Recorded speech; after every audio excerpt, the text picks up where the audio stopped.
Yo, what's going on? So Manchester United have beaten Everton 3-1. Happy days. Did not see that coming, but we got there in the end. And it was a good performance by the Reds. I think it's a thoroughly deserved win. Ending was good. Yeah, the ending was very, very good, especially see Cavani scoring that goal. But what did you make of it there today, Steve?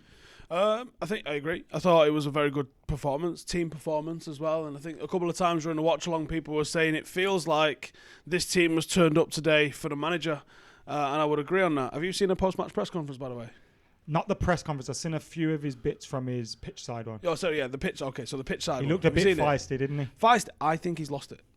Lost it with the players, with him? No, I think he's cracked. In a good way? No, not in a good way, in the slightest. No, I think he's just had a Benitez moment. And I'm worried. I think sometimes cracking can be for a good, like, just fuck all of you, like kind of thing. But if it is in that sense, do you worry for him? Is the pressure getting to him? I do. Or is it just one of those things with managers, they have these outbursts sometimes? Yeah, maybe they do. Maybe they do. And he's got 2 weeks off, essentially, from, I'm sure he's probably got a day off at most, let's be real. He's obviously got 2 weeks before he's back in the dugout at least. So maybe it's come at the right time and he's just blown his lid and maybe he's just gone in there and... I mean, usually you see Ollie and he's very relaxed. Do you remember the post-PSG press conference? And we've just lost at home and we are like, Pogba's suspended for the next game. We've just been battered. And he's like, mountains are that to be climbed. And you're like, what? Yeah, no one thought we were going to do that. No, but like how chill and relaxed he was after that. Like he gets criticised for smiling after games sometimes. And, I think that's just so out of character that it threw me a little bit when I've watched it and I've gone, oh, what's gone on here? Like, so I'm a little bit worried. But yeah, back to on do the it from a performance. winning position, though. Exactly. No, I think that's even more worrying because he's literally lost his mind with it.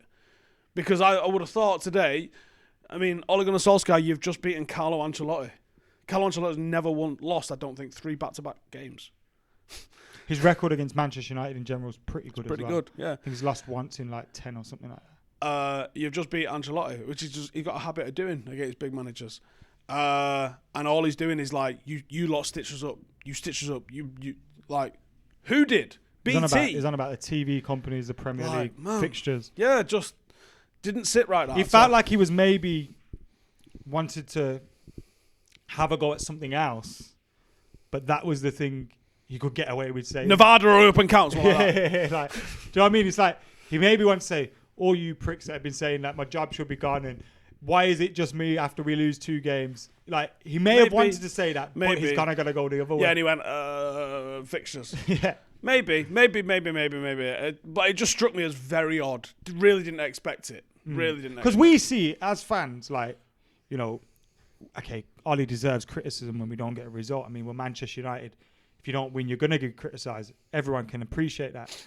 But we can also see that other managers are treated differently to him. So he must be hilariously Frank Lampard, like, I can't believe how I'm getting treated, and we're like, yeah, we can't. I've never seen someone so right and so wrong at the same time. By the way, you're absolutely correct. On the opposite side, he's like, they treat me differently because I'm English. Yep. Yeah, they do. Yeah. I mean, they're always negative. No, but it's like, you can see him maybe that boiling over a little bit. Someone that played like that today was Bruno.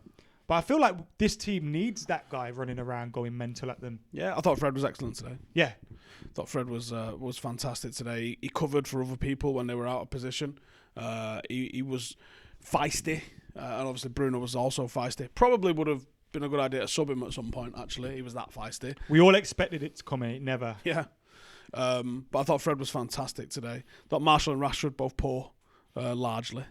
Even though I think at least one of them got an assist. Did they get an assist? Should have got an assist. No, I don't think he did get an assist. But no. No, it all came through Bruno, didn't it? Yeah, basically everything came through Bruno. Who, aside from his end product, didn't really do a lot. And you take that. And there were passes at times that you were like, oh, Jesus, how is that Bruno? Yeah, and shots and free kicks. But ultimately, if he's providing 3 goals a game, you fucking want. Because he even had one of those games where when he pulled through and Cavani went left, we all went, he's going to shoot, innit? Yeah, he lined up to shoot, and obviously Everton thought he was shooting. He lays it off. Cavani buries it. Happy for Cavani to get a goal in there. We need that, don't we? Because we've seen, Martial had his best season last year, but maybe needs to be kept on his toes. Rashford the same. And we don't want to be playing those players when they are tired or maybe they are out of form, and he gives us that option to be able to bring someone in, and he's got a goal now. Yeah. Which is good. Cavani. Got a goal, impact off the bench, again, something a little bit different. I think we might have amended how we played a little bit with him being there as a focal point. I think he offers us something entirely different to anything else we've got in the squad. No Mason Greenwood involved, no Brandon Williams involved, Axel coming off the bench at left back.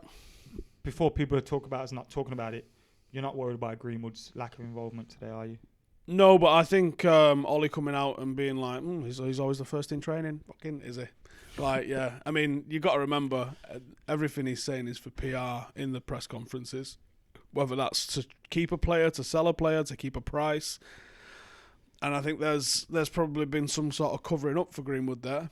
I'm not calling Ollie a liar in a press conference, but I'm saying managers cover up for players. Managers or throw them under the bus if they're Mourinho. Play with the truth, don't they? Supposed to do, yeah. And you want your managers to do and that. Ultimately, Chael Sonnen said this once in a press conference, and I totally agree. He goes, I owe you nothing, including the truth.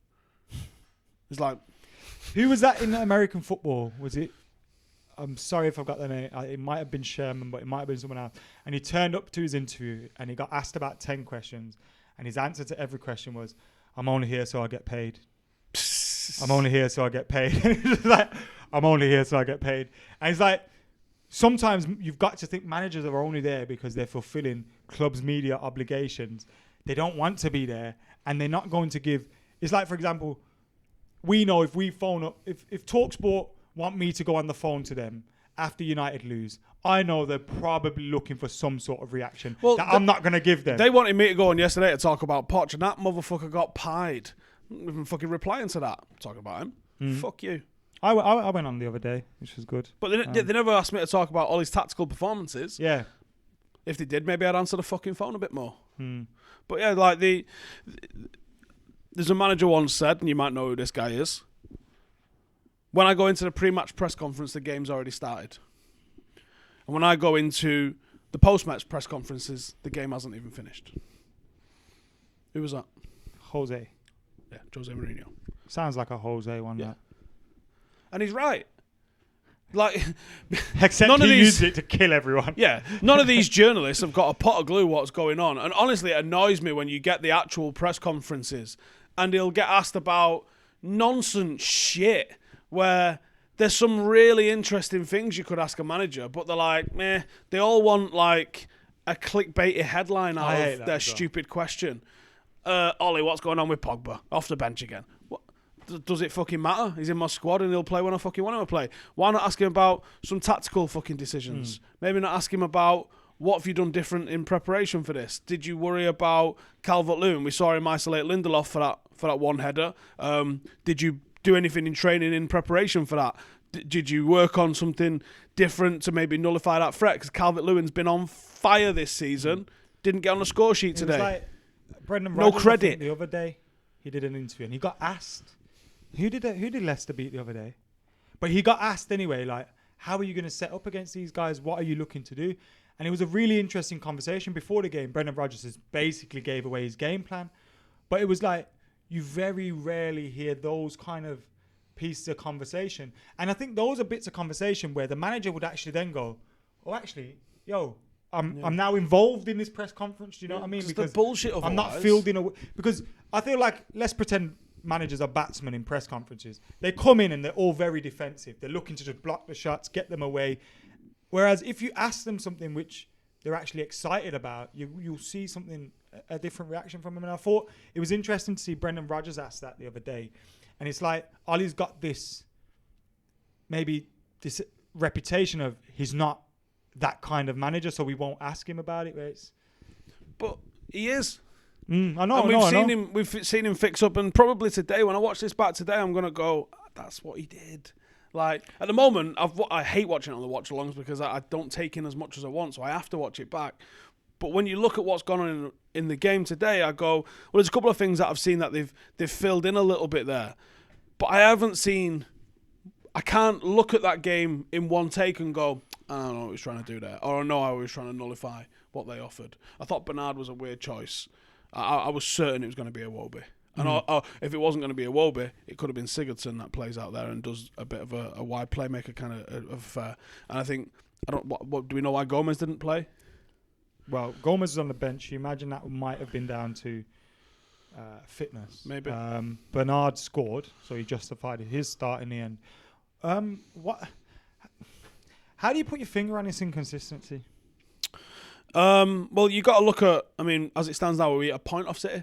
I don't know. But we are inconsistent. Yeah. Regardless of the table. But you can't say regardless of the table. At the moment, you've had Everton lead it for a bit. Southampton are now top of it. The correlation between these teams is that these are teams not involved in Europe. That means they was also not involved in Europe last year, which also means that they had a longer pre-season. Do you think it's down to the pre-season? I think there's an element down to pre-season. And I think that there's also elements of Everton's good start was largely down to them getting a lot of their new signings onto the pitch. And this one's square at the feet of Woodward and Judge. Like, Cavani was a free agent since June. Why do we wait till the 6th of October to bring the guy in? What a lot of bollocks. You know, and then he's got to isolate. Then he's got to come into the squad. And you just think, you're hammering. Like, even if you was going to bring in another striker, the guy was on a free transfer. Bring him in. Get him in June.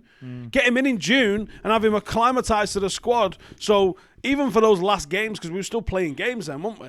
Even for them last few games, getting part of the squad, understanding the rhythm of the squad. So when pre-season starts, that we have, the tiny little bit of pre-season that we have, he can maybe take over the reins and not put as much pressure on Martial, not put as much pressure on Rashford. He could have started against Chelsea and Arsenal when we were without Martial, and we missed a focal point in that game. So we didn't help ourselves going into those scenarios, and we could have easily been...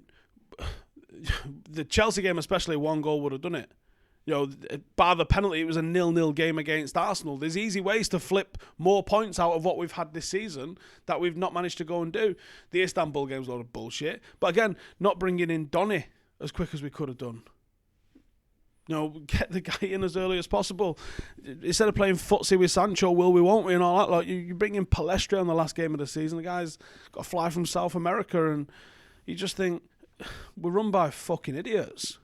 We're not like, the football club not being on the badge is a moot point. But the attitude of us is that we're not a football club. We are Manchester United as a brand, and a brand that exists to play Champions League football, but not really. We're in the hat, but we're not in the fight. And I think that's the issue with us, is that we want. You know, I've said this a few times. We're an Instagram model. We want all the appearance of success without having to fucking work for it. And there isn't a filter for winning trophies. No, there isn't a filter for winning trophies. Unfortunately. Man of the match? Fred all day. Okay, that's fair. I think my top three were Fred, Maguire, and Bruno. Well, I mean, Bruno pulling out all of the end product, you've got to acknowledge it. And I thought Maguire had a fairly solid game today as well. Probably should have had a pen, which we're not even talking about.